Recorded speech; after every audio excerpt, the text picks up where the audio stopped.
Jemaat Tuhan yang saya kasih dalam kasih Tuhan, kita akan masuk dalam pelayanan firman Tuhan di hari Paskah kebangkitan Yesus Kristus, dan juga dirangkaikan dengan GPID Bersinode yang ke-56 pada saat ini. Mari terlebih dahulu kita berdoa. Terpujilah Yesus Kristus yang telah bangkit, yang telah menang atas maut, menjadi pemenang, memberi kemenangan bagi kami sebagai gereja-Mu yang Engkau utus ketika saat ini. Tidak secara kebetulan Gereja Protestan Indonesia Donggala memperingati hari ulang tahun GPID Bersinode ke-56 tahun pada hari ini, Minggu 4 April 2021. Terpujilah Engkau ya Tuhan, karena Engkau juga telah mengumpulkan kami pada saat ini di kesempatan yang penuh dengan sukacita. Kami bersama-sama memuji Tuhan, menyembah Tuhan, karena Engkau yang layak dipuji, disembah. Dan saat ini pula, saat yang tepat ketika kami bersama-sama mengingat rayakan peristiwa kemenangan Yesus Kristus atas maut. Yesus bangkit, Yesus menang, menjadi pemenang atas kami. Kami bersama-sama mensyukuri nikmat Tuhan di hari GPID Bersinode ini, membaca bagian firman Tuhan dalam 1 Korintus pasal 15 ayat 1 hingga 11 dan Injil Yohanes 20 ayat 1 hingga 18. Karena itu berfirmanlah kami yang ada, menyambut firman Tuhan dengan penuh sukacita. Amin. Jemaat Tuhan yang saya kasih dalam kasih Tuhan Yesus Kristus, mari kita arahkan seluruh perhatian kita pada kebenaran firman-Nya pada kesempatan ini. Pembacaan firman Tuhan menjadi penyeragaman pemberitaan firman-Nya dari perikop 1 Korintus pasal 15 ayat 1 hingga ayat 11. Saya ajak kita arahkan seluruh perhatian kita pada kebenaran firman Tuhan, supaya firman Tuhan ini bisa mengubahkan, membaharui hidup kita, dan kita menerima berkat, dan juga kita menjadi saluran berkat dalam hidup ini. Kebangkitan Kristus. Dan sekarang, saudara-saudara, aku mengingatkan kamu kepada Injil yang aku beritakan kepadamu dan yang kamu terima, dan yang di dalamnya kamu teguh berdiri. Oleh Injil itu kamu diselamatkan, asal kamu teguh berpegang padanya, seperti yang telah kuberitakan kepadamu. Kecuali kalau kamu telah sia-sia saja menjadi percaya.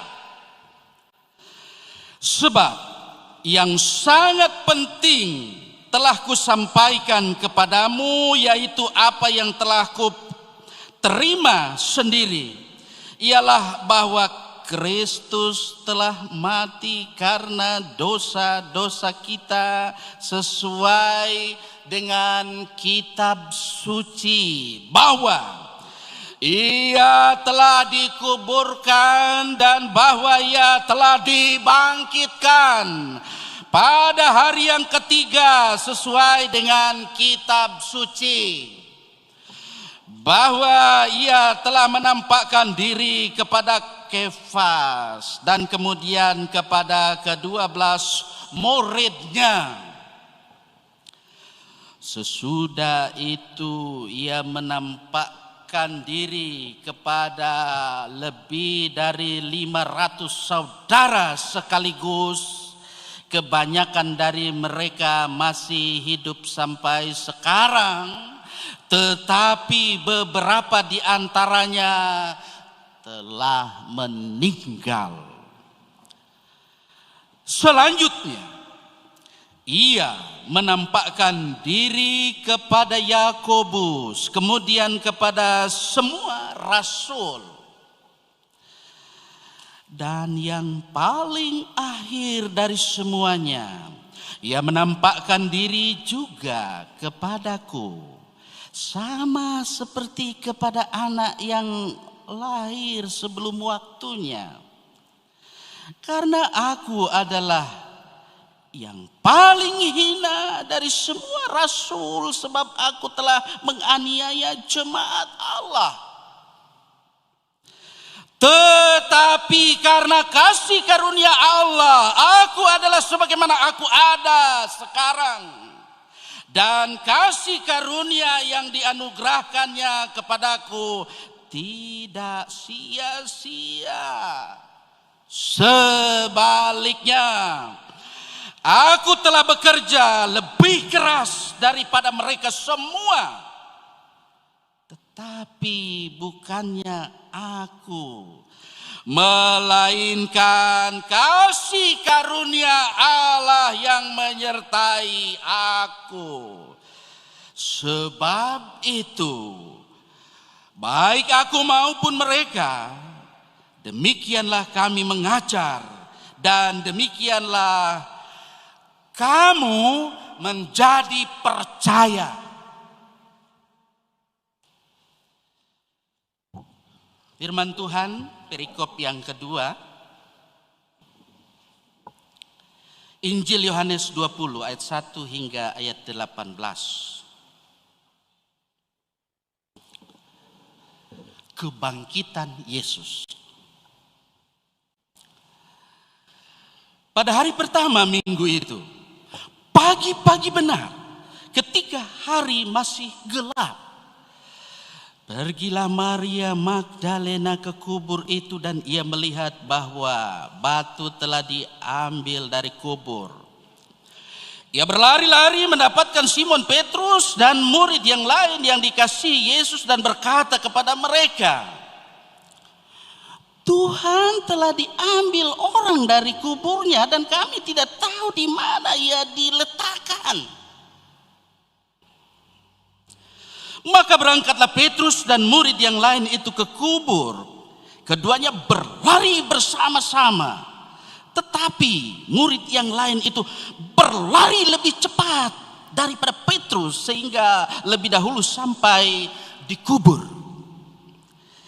Ia menjenguk ke dalam dan melihat kain kafan terletak di tanah. Akan tetapi ia tidak masuk ke dalam. Maka datanglah Simon Petrus juga menyusul dia dan masuk ke dalam kubur itu. Ia melihat kain kafan terletak di tanah. Sedang kain pelu yang tadinya ada di kepala Yesus tidak terletak dekat kain kafan itu, tetapi agak di samping, di tempat yang lain dan sudah tergulung. Maka masuklah juga murid yang lain yang lebih dahulu sampai di kubur itu dan ia melihatnya dan percaya. Sebab selama itu mereka belum mengerti isi kitab suci yang mengatakan bahwa ia harus bangkit dari antara orang mati. Lalu pulanglah kedua murid itu ke rumah. Yesus menampakkan diri kepada Maria Magdalena. Tetapi Maria berdiri dekat kubur itu dan menangis. Sambil menangis, ia menjenguk ke dalam kubur itu dan tampaklah olehnya dua orang malaikat berpakaian putih. Yang seorang duduk di sebelah kepala dan yang lain di sebelah kaki di tempat mayat Yesus terbaring. Kata malaikat-malaikat itu kepadanya, Ibu, mengapa engkau menangis? Jawab Maria kepada mereka,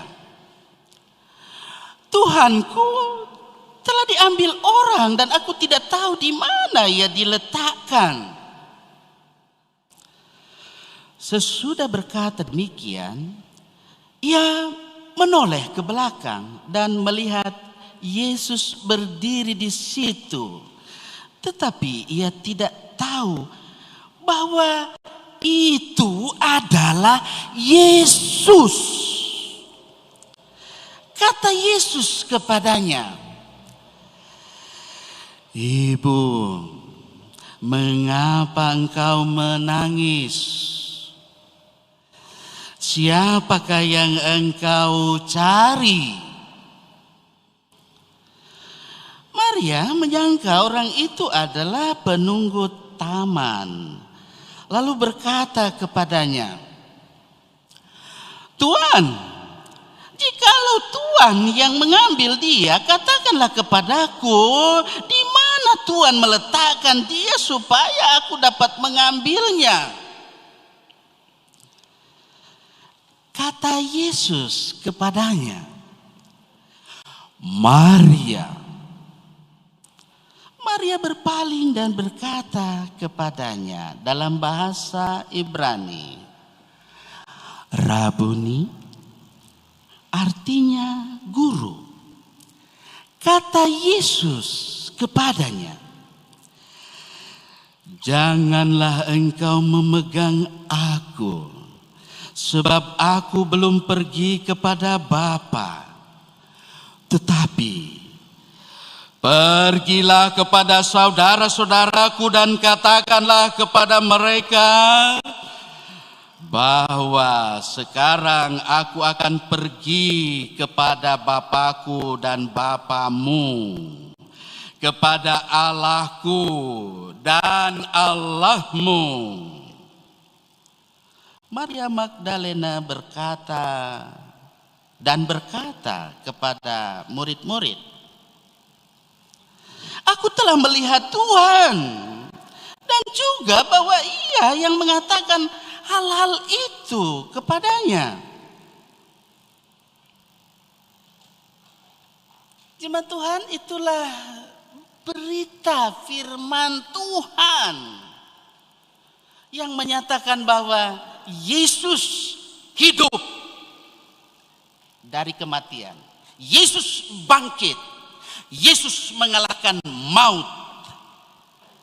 Karena itu, buat kita sekalian yang hadir dalam ibadah saat ini, yang mendengarkan firman Tuhan maupun di mana saja melalui siaran kami pada saat ini, Tuhan Yesus berkata, "Berbahagialah setiap orang yang mendengarkan firman Allah serta yang memelihara dan melakukannya di dalam hidupnya."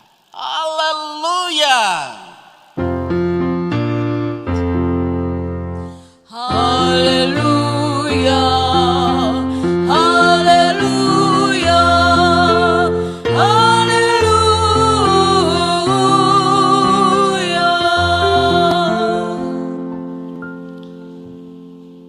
Jemaat Tuhan yang saya kasih dalam kasih Tuhan, pada kesempatan ini saya menyampaikan selamat merayakan hari Paskah. Yesus Kristus bangkit, Yesus Kristus hidup. Dia mengalahkan kematian itu. Dia menjadi pemenang atas kita sekalian yang percaya kepadanya. Amin. Dan saat ini juga Minggu 4 April 2021 sebagai gerejanya kita bersama-sama bersyukur kepada Tuhan. Selayaknya saya sebagai hamba Tuhan menyampaikan kepada kita semua yang ada pada kesempatan yang indah ini, selamat merayakan hari ulang tahun GPID Bersinode yang ke-56 tahun.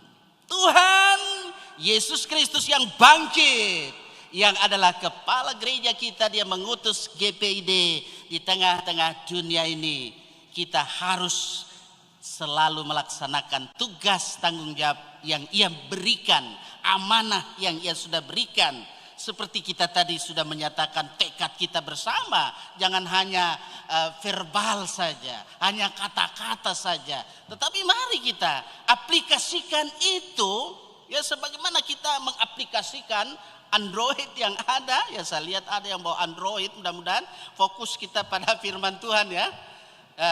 Jadi pada kesempatan ini sebagai gereja kita bersyukur, kita bersukacita karena Yesus Kristus kepala gereja mengutus kita di tengah-tengah dunia ini, di Sulawesi Tengah yang ada, di mana kita sebagai gereja ketika kita hadir di tengah-tengah dunia ini, kalau dalam catatan yang ada di buku yang tentu menjadi notulen ataupun menjadi arsip sampai saat ini, itu kita lihat GPID ketika sudah bersinode hingga saat ini punya 174 gereja yang ada atau jemaat. Ada di pantai barat, ada di pantai timur, ada di Kulawi, ada di Palolo, ada di Parigi Selatan sampai Poso Pasisir yang ada. Dan saya yakin kalau ada yang menjadi pengurus dalam sinode gereja kita, pasti dari satu jemaat ke jemaat yang lain sudah boleh mengunjungi itu, sudah sempat mengunjunginya. Dan walaupun tidak, saya lihat di sini ada yang aktivis, saya acung jempol ya. Biar di pegunungan, biar di bukit, manjo, torang pigi, beri bantuan buat mereka yang ada di bukit-bukit sana, yang tentu dalam situasi yang sangat sulit. Puji Tuhan saudara-saudara jemaat Tuhan yang saya kasih dalam kasih Tuhan, bahwa dalam kehidupan kita sebagai gereja hingga saat ini kita memiliki 138 pendeta yang ada. Kemudian saat ini ada 6 vikaris yang melaksanakan masa vikariatnya. Dan ada 875 penatua termasuk yang ada saat ini toh. Dihitung dalamnya, tidak mungkin tidak terbilang di dalamnya. Kemudian ada 431 diaken, terhitung juga yang ada di sini. Pasti. Serta ribuan yang ada dan menjadi pejabat gereja lainnya, baik itu badan pertimbangan, badan pengawas perbendaharaan, komisi-komisi yang berada di tingkat jemaat, juga yang ada di tingkat sinode. Sehingga untuk sampai ke tahap ini, kita sebagai gereja, kita sadari bahwa gereja kita, jemaat kita ini adalah terdiri dari berbagai etnis. Ya, itu berarti kita seperti bangsa Indonesia berbineka. Jadi harus kita juga tunggal ika itu di dalamnya. Berbeda suku, ya, budaya, ya, adat istiadat, kita saling menghargai, saling menghormati dalam kehidupan kita sebagai jemaat yang ada, anggota-anggota jemaat. Dalam kehidupan keanggotaan jemaat saja kita beraneka ragam, apalagi dalam kehidupan berbangsa, bernegara. Kita percaya bahwa dalam kehidupan kita juga sebagai gereja, kita tetap bersama-sama pemerintah untuk berjuang bagaimana kita hidup berlandaskan Pancasila dan Undang-Undang Dasar Negara Republik Indonesia UUD 45 yang juga sudah diamandemen, sudah berapa kali diamandemen, tapi kita melihat di situ dalam kehidupan kita berbangsa dan bernegara bersama Polri, bersama TNI, bersama semua jajaran yang ada, kita bersama-sama tentu dengan pemerintah kita yang ada, sebagaimana yang disampaikan oleh Bapak Jokowi bahwa tidak ada tempat bagi teroris di negara Kesatuan Republik Indonesia. Saya acung jempol Polri yang ada, semua jajaran yang ada, yang terus berjuang untuk terus mengamankan negara Kesatuan Republik Indonesia yang berdasarkan Pancasila dan Undang-Undang Dasar tahun 1945. Nah, karena itulah GPID berada di tengah-tengah keberadaan kehidupan di Sulawesi Tengah yang ada ini. Firman Tuhan pada saat ini menjadi bagian dalam kehidupan kita. Bahwa sesungguhnya dalam kehidupan kita sebagai orang percaya, ketika kita memperhatikan perikop, ada 2 perikop tadi yang kita dengar, saya sudah bacakan tadi. Sebetulnya kalau kita melihat perikop yang ada di pasal 15 dalam 1 Korintus ini, kita itu harus melihat secara utuh ayat 1 sampai ayat 58 itu Bapak Ibu Saudara-saudara, itu menjadi pokok tema, yakni kebangkitan. Iya, kebangkitan. Pokok besar yang ada yang tentu disampaikan oleh Rasul Paulus di sini adalah pokok ajaran asasi bagi kehidupan umat Kristen. Kalau orang yang menyangkal kebangkitan Kristus dari antara orang mati, itu berarti meniadakan seluruh makna Injil yang ada. Itu yang kita lihat tadi, kita baca, kita dengar dari firman ini. Sehingga di sini dalam hidup kita, Rasul Paulus dia merasa sangat perlu sekali, sangat penting untuk mengingatkan umat Kristen yang ada, termasuk kita orang yang ada saat ini, bahkan yang hadir dalam ibadah ini maupun yang mendengar online yang disampaikan oleh generasi milenial, tim multimedia yang ada saat ini. Kita melihat di sini bahwa sesungguhnya agar hal-hal yang asasi dari Injil itu sendiri harus menjadi bagian dalam kehidupan ini, yang adalah kebenaran menjadi pokok dalam kehidupan ini, menjadi satu-satunya dasar dalam hidup kekristenan ini. Sebagai orang Kristen, kita harus ingat bahwa di dalam kehidupan ini kita hendaknya jangan sampai kita lupa bahwa sesungguhnya apa yang disampaikan Rasul Paulus lewat teguran yang terkandung di dalamnya ini, kita perhatikan itu dengan baik, sehingga di ayat 3 sampai ayat 4 di situ menjadi suatu rangkuman. Iya, menjadi rangkuman dari apa yang disampaikan, menjadi satu penunjukan, mau menguraikan bentuk pengakuan yang singkat. Di sini dikatakan ada 4 kali. Perhatikan di situ, berapa kali di situ? Ada 4 kali yang digunakan dengan dalam tanda kutip bahwa. Dalam ayat 3 sampai ayat 5 di situ juga kita lihat perbendaharaan kata yang bisa dikatakan bukanlah gaya Rasul Paulus yang biasa, sehingga kita lihat selanjutnya di ayat 6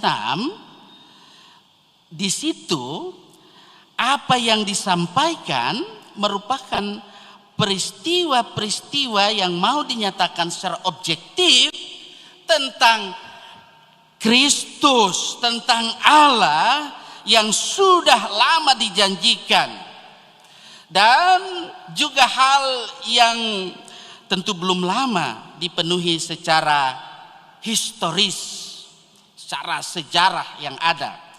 Nah, inilah yang terjadi Bapak Ibu Saudara-saudara jemaat Tuhan yang hadir dalam kesempatan ini maupun di mana saja ada saat ini.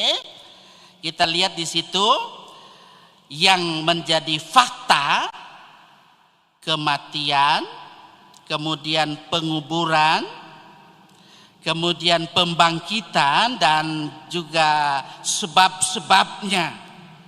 Sebab-sebabnya Karena dosa-dosa kita, manusia pada umumnya, bukan cuma orang Kristen, tapi dosa-dosa manusia yang ada pada umumnya. Bahwa Yesus Kristus dikuburkan dan tidak tentu dikatakan di situ hanya terdiam begitu saja, tapi dia bangkit. Karena itu puji Tuhan, kita punya Tuhan yang hidup.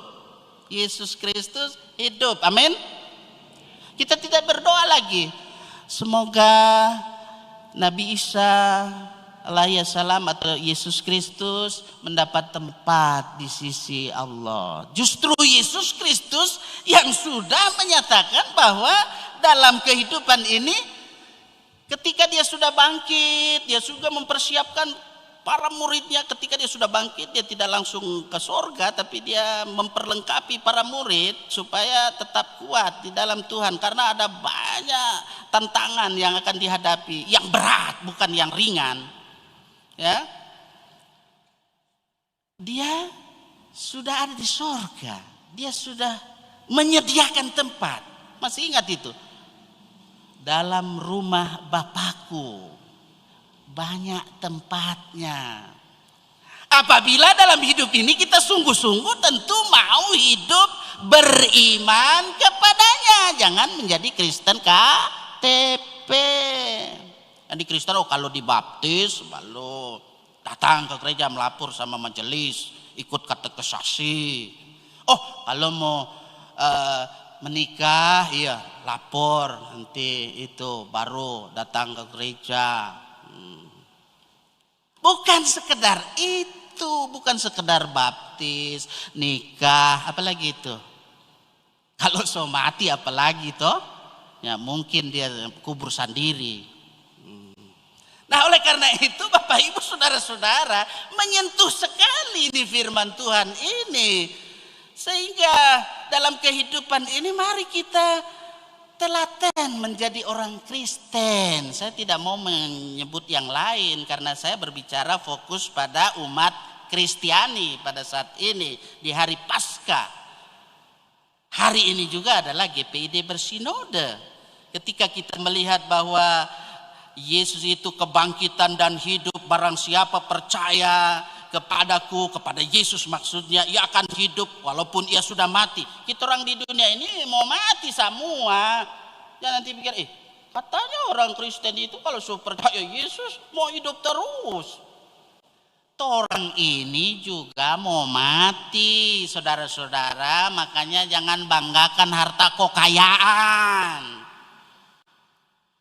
Jadi kekayaan itu perlu loh. Saya lihat memang ada yang peduli dengan pelayanan, beri persembahan untuk menopang pelayanan yang ada, karena tidak semua jadi pendeta toh, jadi tidak semua jadi penginjil toh. Jadi itu salah satu wujud merespon Yesus yang bangkit. Yesus menyediakan tempat untuk orang yang ada. Amin. Karena itu saudara-saudara, nas pembimbing ini juga jangan juga menjadi hiasan saja. Karena kalau kamu dibangkitkan bersama dengan Kristus, carilah perkara yang di atas di mana Kristus ada. Bukan yang di bawah, maksudnya yang di dunia ini, ya. Yang di dunia seperti apa yang saya katakan itu, ya perlu juga. Misalnya kalau udah jalan Ponorogo enggak mungkin pakai air toh, untuk datang kemari pasti pakai BBM. Atau dari mana? Dari Mamboro juga. Ini jemaat GPID Getsemani Maisas yang ada ini, ada kisah para rasul pasal 1 ayat 8-nya. Kalau bagian kemana ini? Ke utara, Kas. Bagian utaranya itu kisah para rasul pasal 1 ayat 8 itu di Mamboro. Ya, ada, saya perlu sebut. Kalau bagian kesananya ada juga di Puskesmas Dolo sana, ya. Arah kemana ini? Itu hafal ini kalau yang tua-tua. Ya seperti itu dan yang lain-lainnya ya. Jadi kita bersama-sama melakukan itu. Carilah perkara yang di atas, jangan cuma cari yang di bawah-bawah. Cari dahulu kerajaan Allah dan kebenarannya, maka semuanya itu akan ditambahkan kepadamu. Amin. Nah, ketika kita bersama-sama memperingati peristiwa kebangkitan Yesus Kristus ini, maka perikop kita juga yang kedua itu sebetulnya berbicara juga tentang kebangkitan Yesus. Tidak perlu saya jelaskan panjang lebar karena di situ menyatakan bahwa sesungguhnya murid-murid Yesus sendiri, orang-orang yang dekat dengan Yesus sendiri masih belum mengerti, apalagi yang sekarang, ya toh? Belum mengerti. Padahal Yesus sudah bilang bahwa dia mau bangkit nanti, sehingga Maria pergi cari, kirain hilang. Petrus, walaupun dia cuma nyangkal Yesus, pasti dia ingat. Oh iya, kita juga mau pergi lari ke sana. Tamang-tamang yang lain juga lari ke sana. Dikubur, semua yang ada, sarana yang ada, masih ada. Maksud tapi nasadiki. Itu. Ketika malaikat ini bukan orang sembarang, malaikat yang diutus Tuhan menyampaikan bahwa bagaimana dalam hidup ini, hai Maria, jangan menangis. Mengapa engkau menangis? Jadi jangan lagi menangis karena Yesus yang ada itu sudah bangkit. Itu sebenarnya inti daripada berita yang mau disampaikan, ya. Sehingga dalam kelanjutannya itu Yesus mengutus, ada pengutusan di dalamnya. Bapak Ibu saudara-saudara, ini yang harus kita selalu ingat. Ingatlah bahwa dalam kehidupan ini Tuhan yang bangkit, Yesus yang bangkit itu mengutus kita sekalian supaya dalam kehidupan ini kita menyampaikan kabar baik. Nah itu kabar sukacita, yakni dalam kehidupan ini bahwa sesungguhnya Yesus hidup, Yesus menang mengalahkan kematian itu, dan Yesus menyediakan tempat untuk kita yang ada. Sungguh-sungguhlah percaya kepadanya, beriman kepadanya, meskipun di sosmed banyak yang segala macam hina-hina Yesus. Memang begitu. Kalau Roh Kudus belum bekerja, seperti Rasul Paulus juga kan seperti itu. Dulunya dia penganiaya segala macam, akhirnya dia ditangkap oleh Yesus ketika menuju ke jalan. Masih ingat? Masih ingat? Jadi waktu dia menuju ke Damsyik, sehingga Rasul Paulus juga bilang kan, saya ini seperti memang abortus ya. Belum waktunya solahir, ya toh? Dia bilang begitu. Ini firman Tuhan yang katakan, bukan pendeta Syahrul sendiri yang karang-karang. Ya? Dia dulunya menganiaya jemaat Allah, tapi dia akhirnya dipakai oleh Tuhan. Kita berdoa saja buat mereka yang menghina jemaat Allah, yang menganiaya dan seterusnya, yang bikin kerusuhan, bom, ya seperti yang terjadi di halaman katedral di mana itu, Makassar. Puji Tuhan, acung jempol Polri yang ada, aparat keamanan yang ada bertindak tegas. Di Mabes Polri juga luar biasa, langsung juga dor kepada yang melakukan tindakan teroris. Jadi semua itu karena apa? Kesigapan, kesiagaan Polri, TNI, aparat keamanan yang ada, semua jajaran yang ada, termasuk kita juga harus tetap warning bersama aparat keamanan kita, berjuang keras bersama pemerintah yang ada. Kita bersama-sama untuk tidak hanya memutus rantai COVID-19 dan B117, tapi juga supaya rantai daripada teroris itu lenyap. Tapi memang sulit. Tapi kita harus berjuang bersama. Polri, TNI, semua jajaran yang ada. Bersama pemerintah. Kita terus berdoa, mendoakan mereka semua yang ada, yang terus berada di garis terdepan, berjuang untuk tentu membawa keberadaan negara kesatuan Republik Indonesia yang kita cintai ini menuju kehidupan yang berdasarkan Pancasila dan Undang-Undang Negara Republik Indonesia tahun 45, yaitu cita-cita yang ada, yakni keadilan, kebenaran, kemakmuran, dan seterusnya dalam kehidupan kita.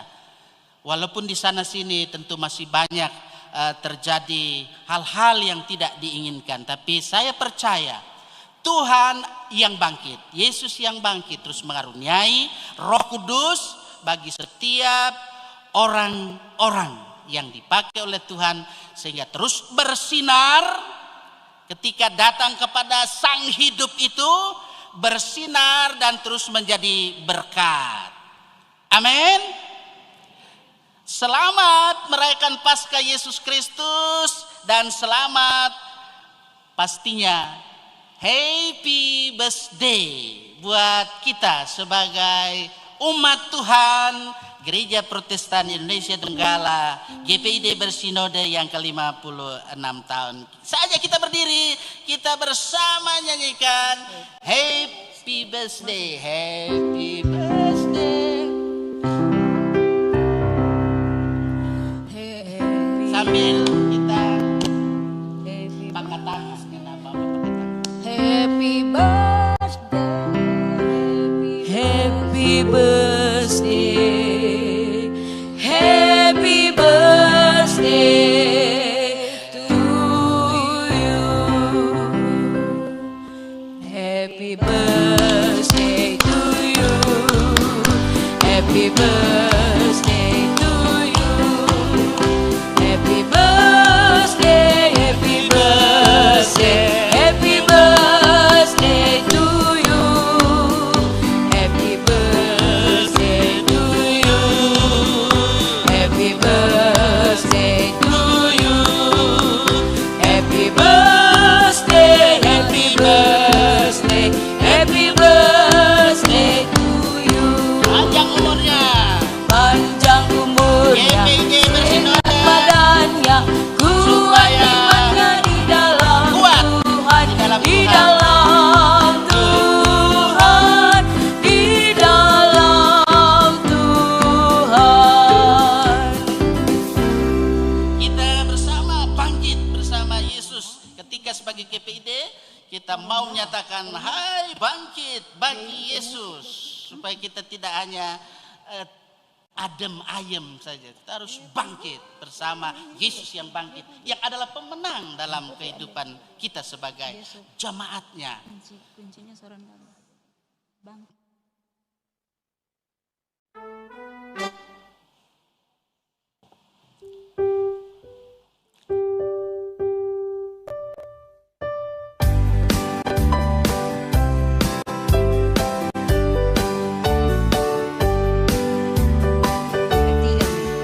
Hai bangkit bagi Yesus, mohon kuasanya. Tenagamu sendiri tentu tak cukuplah. Tenangkan perangkapan senjata Roh Kudus. Berjaga dan berdoa, bersiaplah terus. Jemaat Tuhan, saya silakan kembali duduk.